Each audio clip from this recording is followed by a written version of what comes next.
And It and was uh, I want to remind everyone that I personally met Dr. Stanley Priosner, the Nobel Prize winner. I had explained this to Peter Moon before. He delivered one of the lectures at UCSF that I audited, and I spoke to him privately or personally after the lecture and drew him aside, asked him a few pointed questions, and he was very open to speaking with me. Eventually, one of the doctors who had organized the lecture drew him away from myself just to, so I wouldn't hog him. But, an important point to be made. And so that people understand, like I said, I had also personally spoken to Max Brooks, the author of World War Z.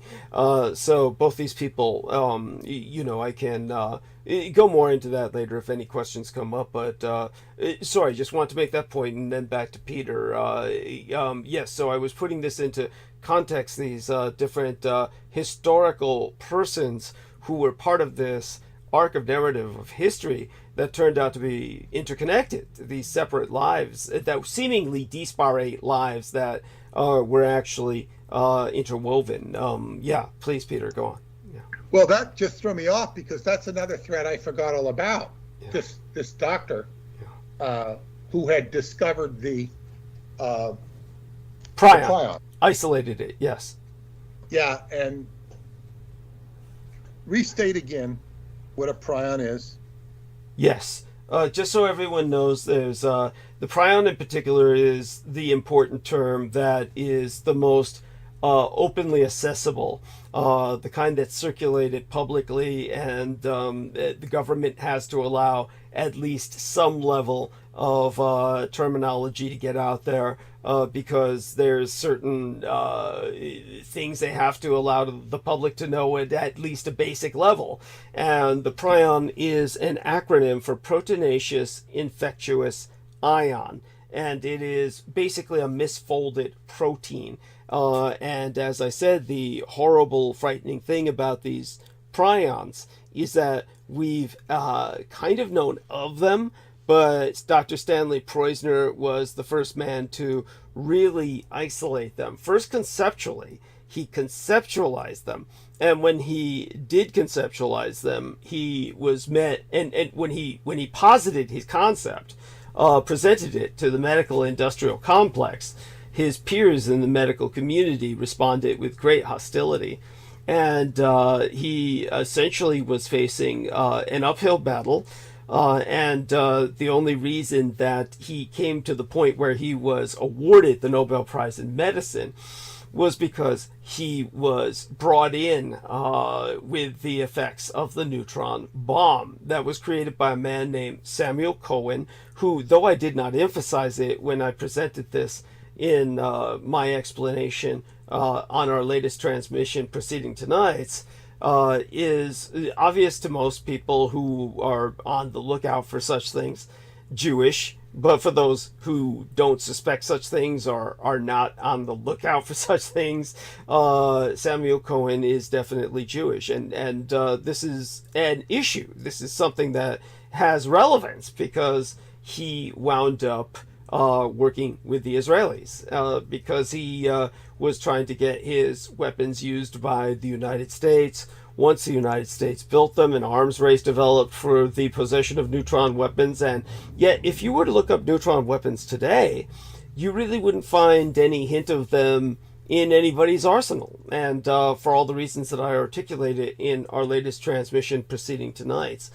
And yet, if you did deep research on it, and perhaps it wouldn't be that hard for you to do, you'd probably find verification for what I've stated, which is that Israel is the only nation known to maintain an arsenal of neutron bombs at this point in history, knowing full well the collateral damage of the prionization effect.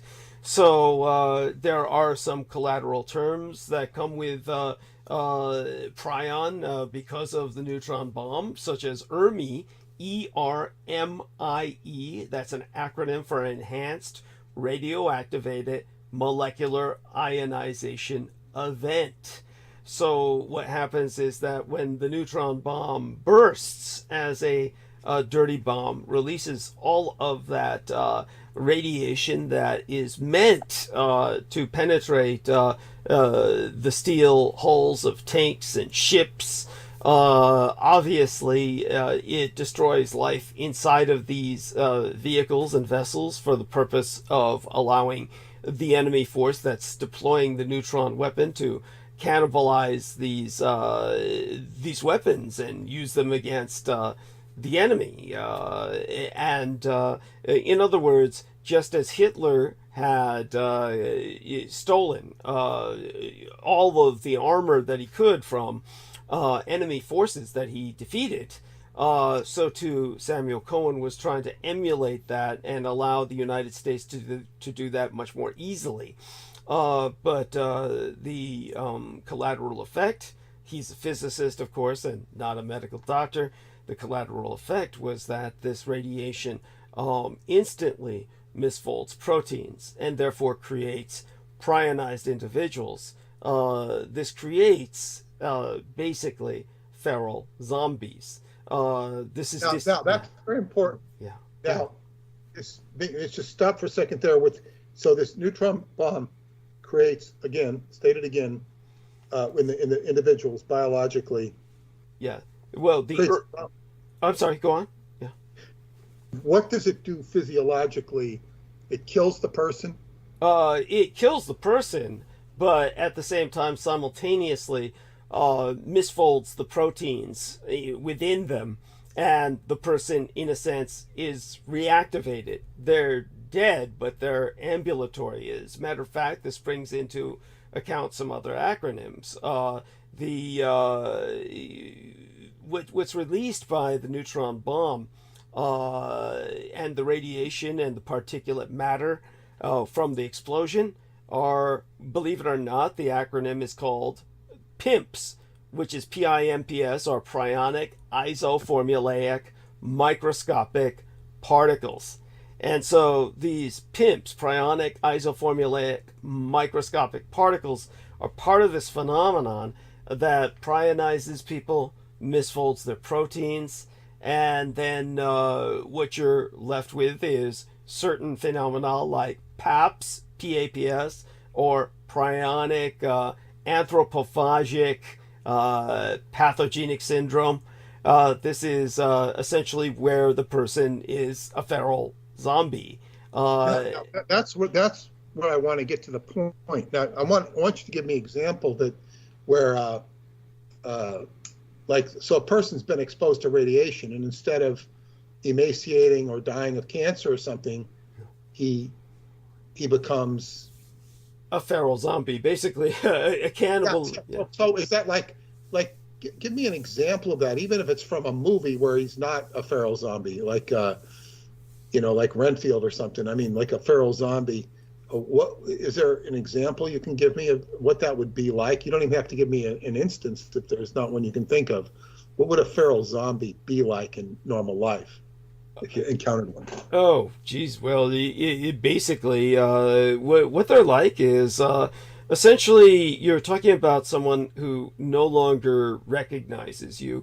They are simply, I'll do my best to, shall I say, take a deep breath, and I'm going to try and remember some of the data that was talked about in some of the analyses that the U.S. military had, shall we say, put on footage because of, as I said, I was ordered to destroy footage of that neutron bomb test. And they ultimately had to drop a conventional weapon and break the international laws against quote-unquote above-ground nuclear testing. I suppose they rationalized their way around it by saying it wasn't a test, it was an actual deployment, if anyone ever bothered to question them. I doubt anybody did. But when it came to what they were dealing with, you've got somebody who might be indistinguishable from a living human, but there's still a startling sight. You've got this something that is not necessarily physically decaying, depending on how close it's been since the prionization, but their behavior would be radically different. You take a look at somebody who's suffering from severe Alzheimer's or severe dementia when they're dementing, during the time when the symptoms are very acute and their behavior is startling, and their motions, their bodily motions are alarming. So what you have with somebody who's prionized is that they'll be very spasmodic. They'll be walking, but they're not really controlling the balance of their musculature. So they're essentially ambulating. They're ambulating, but they're not really moving the way that you would move. Walking is a controlled fall. So they wouldn't be able to hold a job at all. Oh God, no. No. So yeah. they'd have to be put in some sort of hospital situation. Well, you wouldn't do that because they're simply too feral. You would maybe perhaps, if you were isolating them, it would be purely for research or experimentation. But in a sense, what's there to find out? Basically, let's put it this way: they've got this slow reaction time, they've got this plodding pace that any reasonably athletic person, unless you're restrained or cornered, could both outmaneuver and outrun, but they're hard to stop.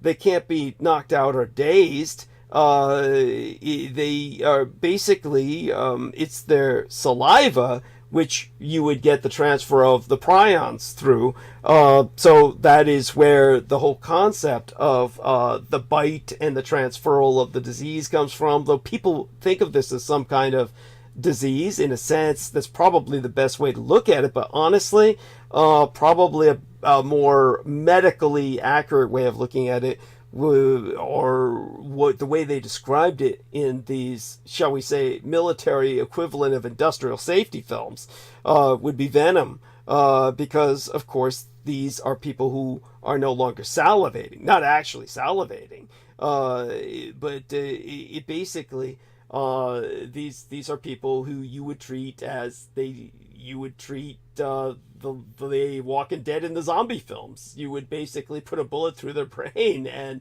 dispose of them as best you can. The problem is that there's no real hygienic way to dispose of them. As I said, the prions are indestructible unless you were to take the bodies en masse and put them in a nuclear furnace that would disassemble them at the molecular level. Then, of course, you'd be worried about the waste products and where that goes, but perhaps a little less so than you would otherwise. But nevertheless, the prions, when not taken care of in that way, which is obviously extremely intensive and you require an entire infrastructure to be working to do something like that, but otherwise, the prions, when they've tried everything, bleach, formaldehyde, anything that would kill anything alive, doesn't kill prions, because prions are not alive. They're simply misfolded proteins, and yet they replicate. They don't reproduce because they don't have any cells or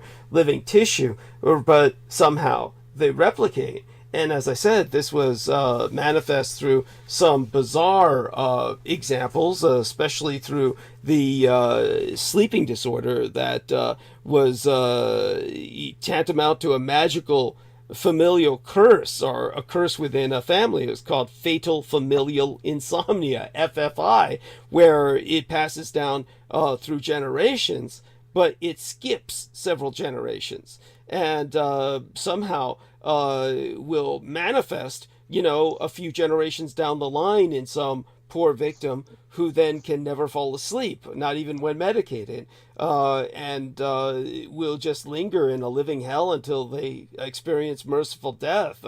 And that's like, those familial cases account for 10% of TSEs, or transmissible spongiform encephalopathies, meaning the kind of diseases that prionize your brain and cause it to vacuolize, meaning holes like Swiss cheese eventually appear in your brain. This has obviously been very well documented in terms of being an actual disease, Yeah. but where do you find these people, and are they a real danger to society? It sounds like they don't die, but they must die. I mean, what happens to these people? Because Well, in the cases like these, say for instance, your normal prion disease, when you're talking about something that is normal Alzheimer's, normal mad cow disease, if you can use that term normal at all, these people do die. As a matter of fact, they're fated to die. There's nothing you can do to save them.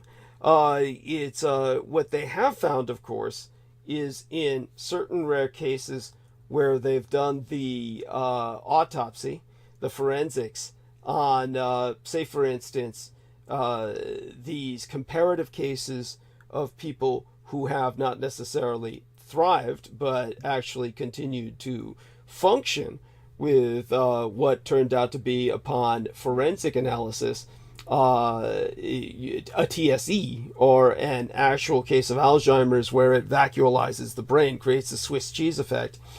They found that in certain cases of nunneries, where the women were extremely dedicated to their practice of the convent and continually occupied themselves with writing columns on their faith or various researches they were doing, because certain convents and nuns, like certain Jesuit orders, do certain kinds of research or scholarly or academic work. They found out that these women who were particularly disciplined with the support of their sisters, and they basically were able to stave off the symptoms of Alzheimer's. And because they were able to stave off the symptoms of Alzheimer's, they became they were somewhat able to maintain themselves until they experienced a quote-unquote normal death after a relatively normal lifespan. But your average person... These people weren't suffering from that particular disease, though. This is just Alzheimer's, correct? Yes, that's right. But Alzheimer's is a form of prion disease. It's a milder form, but it's a form that is nonetheless has the same effect in a certain... And you're saying that Alzheimer's is basically a disease where you get holes in your brain? That's correct. Ultimately, yes. If someone were to perform a forensic autopsy, then they would find those holes in your brain very similar to someone who is prionized, and therefore it's the same disease ultimately. But the difference is in the manifestations and how severe the symptoms are. So when it comes to, say, for instance, when I was talking to Dr. Stanley Preusner, and I asked him about the ultimate impact on our society, about the Alzheimer's. And he was pointing out, of course, just he was alluding to it during the lecture. But when I asked him directly about the Alzheimer's disease, he himself concluded that it was going to essentially be the death of our society. He said that basically the majority of people who are coming down with Alzheimer's is not that they're attacking other people or that they're spreading the disease somehow, but that the disease is becoming so much more common as manifesting in the baseline population that basically, in terms of the population, about a third of it, he was concluding or calculating, would come down with it, and eventually just the inability to care for these wretched people and their needs is what would essentially break society. But he, of course, he was shocked when I asked him about, of course, the Ermi effect, when I asked him about the neutron bomb. And he said, you must have been with the military. And I said, well, I was a civilian working with the Department of Defense. And he said, well, then you know, of course, what you know. But obviously, I'm still under basically a security oath where he couldn't neither confirm nor deny what I was saying. But he said, but you seem to have all the facts down already anyway. And but at any rate, what he so just to disambiguate so people understand this, as I've said before, the term zombie properly is spelled ZOMBI, It has no E in it. This refers to the historical Haitian zombie. These are, of course, created by a voodoo ritual. It's not simply magical. It involves herbs and apothecary and toxins, and the ritual is almost meant to obfuscate or hide the medical science behind the process. But these people are zombies that are essentially slave labor that does not protest. But when it comes to, in certain cases, where those zombies become prionized, as can easily happen, because, of course, some of the ingredients that the Haitians use to create a zombie with simply an I and no E behind it. These involve the powder of bones, various elements from human cadavers. So, in other words, they're making you almost like an animate dead person, and so they use pieces of dead people to do this. The end result is prions can be transmitted. And therefore, at some point, if those prions take effect and kick in, every once in a while, historically, a zombie would go feral and start biting people like a shark smelling blood. At that point, they would Like throw rabies. It's like rabies. yes. Then the people would throw the E in at the end of the word zombie, and that would imply the feral zombie. Now, what was interesting was the case of predictive programming with George Romero. When Romero directed The Night of the Living Dead, when he produced that film, it was 1968, and it was after the 1963 underground nuclear test conducted under the Kennedy administration. And this was, of course, something that somehow Kennedy knew that an above ground nuclear test of the neutron bomb would create horrific effects. And therefore, he ordered the test to be underground, therefore, destroyed all of, how would I say it, the potential for the bomb demonstrating its capacity to do what it was supposed to do, which was essentially kill life within various bunkered or armored or fortressed vehicles and buildings and the like. Kennedy, by doing that, somehow demonstrated a knowledge of its dangers. And perhaps through Kennedy, initially, giving the word, because, just so people understand this, think of, if you don't believe what I'm saying or you find what I'm saying to be reaching, it's not. A great example is The Manchurian Candidate. When it came to the film The Manchurian Candidate, they basically, because it was such a sensitive topic at that time, it wasn't like it is today, where you can just make films about anything you want. Well, almost. In those days, you really wanted to be careful about making films about killing presidents.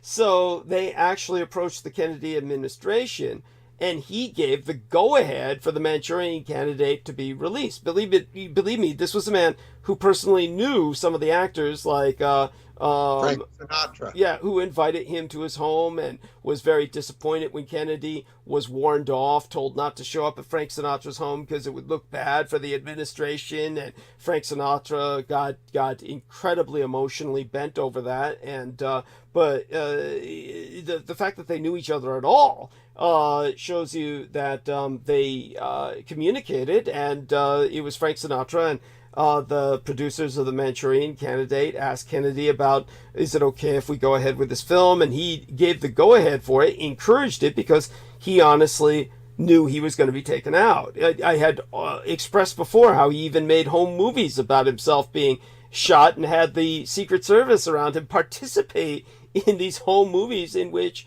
he was assassinated. I've never heard about this, but Mae Brussel pointed, she fingered Frank Sinatra. Okay. She thought that he was a guilty party in that whole situation. Yeah. Not that he killed the president, but understood that he was somehow implicated. But that he was on the not not the good guy list as far as she was concerned, and that how that was a whole message that the government was sending, and that Frank Sinatra was a part of it. I think Frank Sinatra, probably had very mixed emotions about the whole Kennedy thing. With what you just said, he was very disappointed that Kennedy had to reject him Yeah. as a friend because of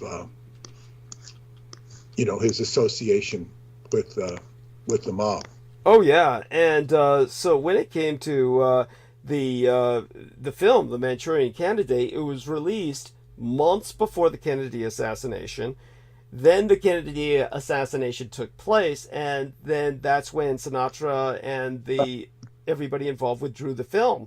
And when they withdrew the film, as I said before, it was kept in the vaults of the Sinatra estate, among other places like because the he was a producer. He owned Yeah.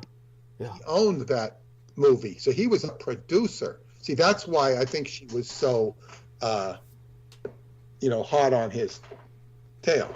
Yeah.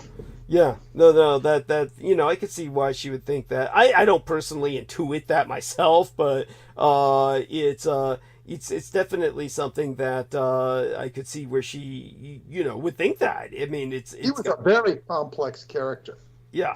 Yeah, they all and were. He's not somebody you could even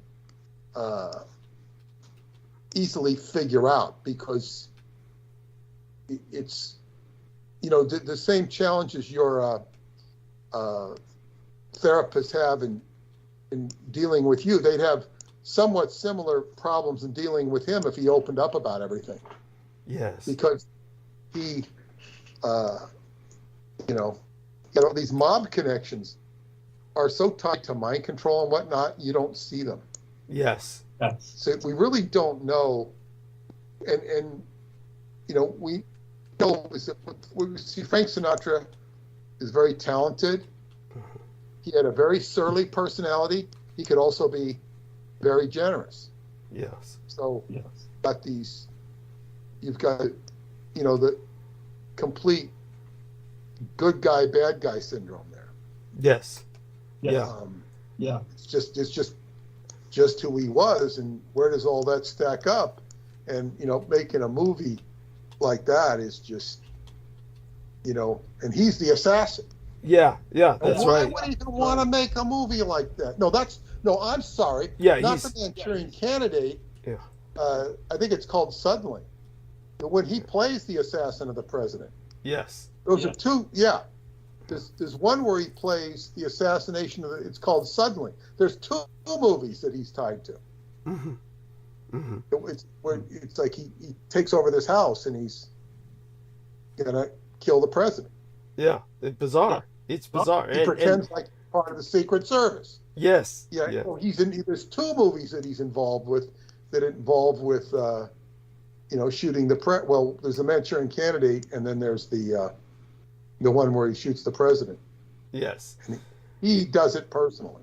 Right. It's just too weird. It is. And so when it comes to my point about that is that so Kennedy obviously was giving the go-ahead for certain films to be made, and certainly from what I could see with what I was dealing with at the Presidio Military Base Library, the various records that were coming in, especially about the neutron bomb, it certainly seems that Kennedy, before his assassination, had reached out to, of all people, Romero. Now, Romero was strictly small time, and it's basically his family that are playing the extras in the film Night of the Living Dead.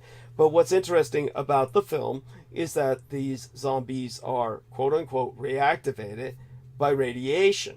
It's a radiation from a downed satellite. It's basically a satellite is basically disintegrating in low Earth orbit.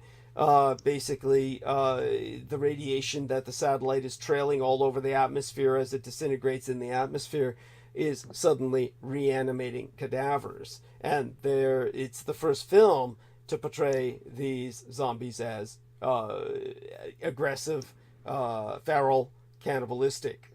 All of the films portraying zombies before then were working with the voodoo zombie concept, where zombies were basically lacking volition, but not a horror to be dealt with. As I said, it was only the next year, 1969, that the Sino-Soviet War began, and that's when you had the deployment of these quote-unquote voodoo zombies in the field. This is what I brought up before, was at the time of Cuba and the cooperation of Fidel Castro with Nikita Khrushchev, Cuban advisors were sent to the Soviet Union to teach them the secrets of the zombie apothecary, and which is not known only to the Haitians, but throughout the Caribbean. To the Bokors are the negative Vajohudunistas are the negative, basically the black witch doctors, meaning the, as in black magical witch doctors. And in the case of the Bokors, the negative voodooists, these are people who gain a great hatred from their own communities because they're preying off of them, demanding tithe or exploiting people's families, and eventually just to basically escape to save themselves from public wrath. In the communist administration, these Bokars were transferred laterally, so to speak, to the Soviet Union.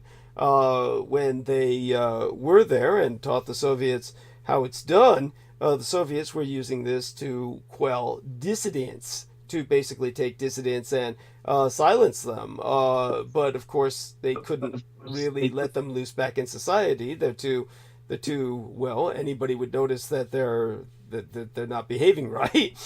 So they would use them in mining and logging, various gulag facilities, anywhere but salt mines, because salt has a deleterious effect on somebody in a zombified state, basically wakes them up. Or reanimates them, so to speak, even though they're not dead. See, the voodoo zombie is not really dead.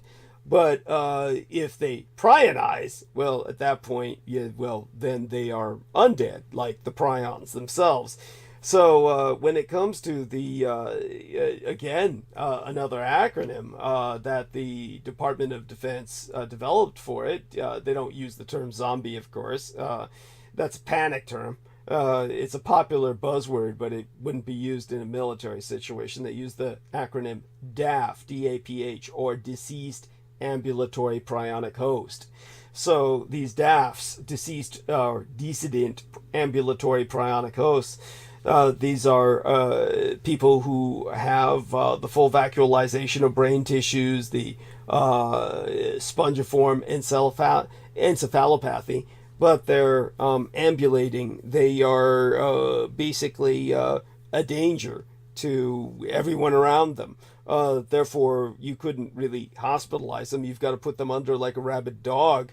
Of course, they frequently attack in large numbers, drawn toward living beings, and 1, 2, even 10 can be avoided relatively easily, but the approach of 100 or more is extremely difficult to escape. You might say, where on earth have you ever seen anything like that? As I said, the nuclear test of the neutron bomb provided just such a scenario. You're talking about, at that point, someone who is got an extra symptom. It's not just Alzheimer's or dementia. It is, at this point, the extra symptoms that are, the instant prionization that's caused by a neutron bomb is obviously going to be something very different from the gradual prionization caused by the onset of Alzheimer's or senile dementia. You see something somewhat more telescoped or condensed in a victim of mad cow disease. When somebody eats British beef and then comes down, which is, by the way, outlawed for sale in pretty much most of the world, as far as I understand it, certainly Europe and the United States.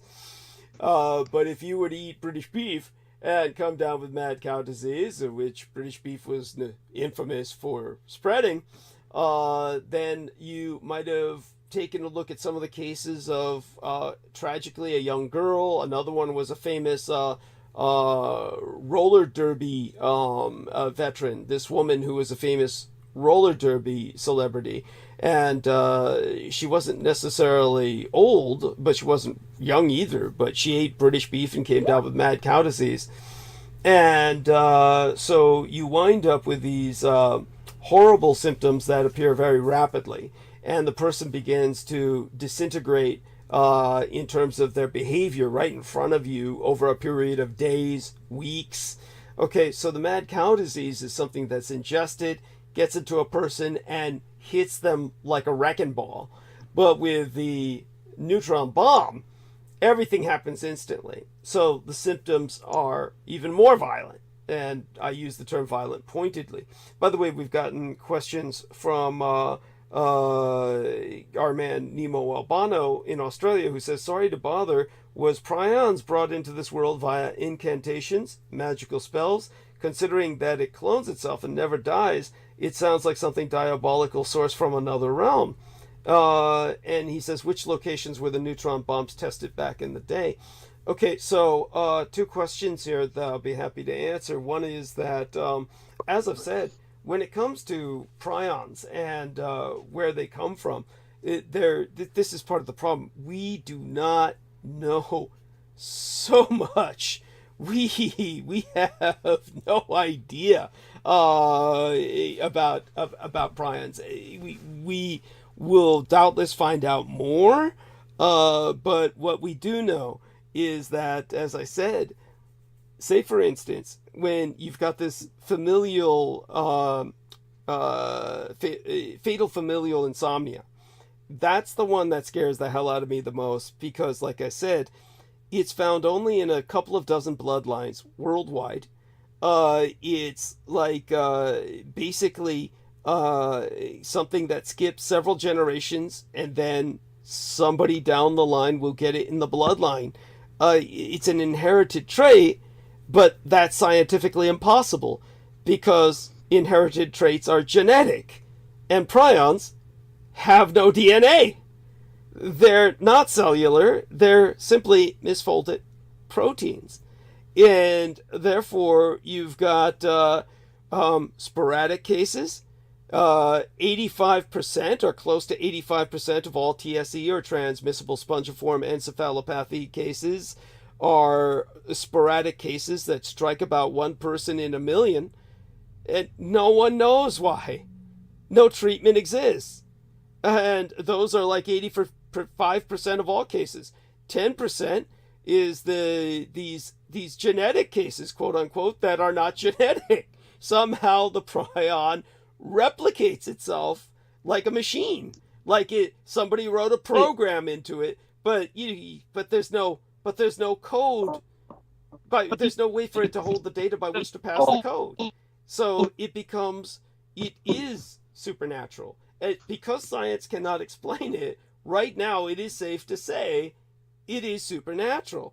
And the remaining 5%, these are iatrogenic cases, which result from accidental transmission of the causative agent via contaminated surgical equipment or the ingestion of human body parts, sometimes through medicines. Like I said, those crazy MDs were prescribing crushed pituitary glands in pill form to kids for a number of years in the United States to help them grow or make them stop growing, just for the sake of aesthetics.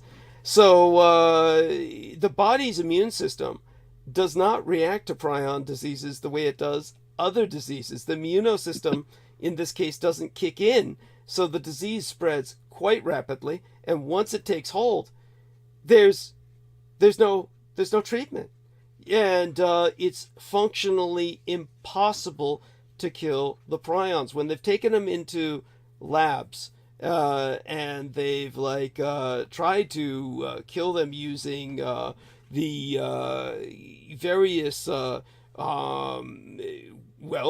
solvents that purify the tissue, the solvents that kill everything except prions. Formaldehyde won't kill them. radiation treatment, bombardment with ultraviolet light doesn't kill them. Scientists have tried everything, including treating diseased brain tissues with all manner of chemicals, including industrial detergent, in living people, because there's nothing to lose. And the prions, it doesn't impact them at all. They don't even die with the host organism. Bury a corpse with a prion disease, dig up the bones in 1,000 years, and the prions are still there, waiting to infect you. So when it comes to the horror of what I'm describing, this is on the level of apocalyptic, biblical, magical. It is something that, of course, this is what brings us to the wall and the Israelis' obsession with it.